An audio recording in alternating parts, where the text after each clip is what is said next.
2022台北国际食品展今仔日伫南港展览馆开幕，计共18个国家馆，超过3000个单位来展览。立陶宛农业部的政务处长也亲身带团来参加开幕，讲台湾是立陶宛开发亚洲自由贸易市场的合作同伴。总统蔡英文致辞的时阵，也感谢日本倒买台湾的接班。台湾甲路特以这个博物馆的距离。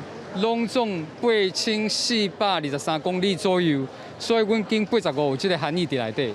伫咧立陶宛展览区提出也代表台湾甲立陶宛的巧克力岛，台湾贸易商代表讲，旧年即天立陶宛特别关疫苗到台湾，搭设咱进前关翠暗福音，也讲立陶宛即间超过100年的巧克力岛店，这2年的销量加2成外。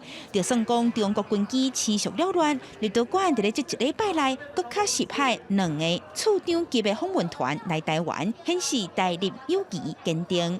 Lithuania companies encounter severe disturbances and discriminatory actions in the trade with China.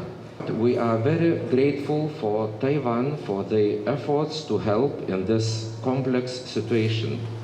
We are interested in the long-term, stable economic cooperation with Taiwan.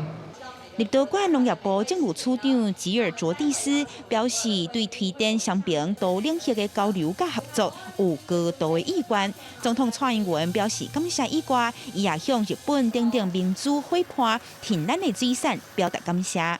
福岛的渔产养殖业者说，透过吃民主的鱼来声援台湾，这份权力相挺的情谊，让我们很感动。 我们也相信，在民主盟友的互助之下，可以克服一切的挑战。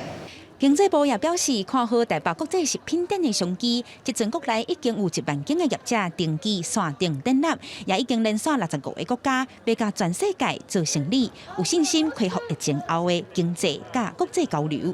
记者阿明金郑派文台北报道。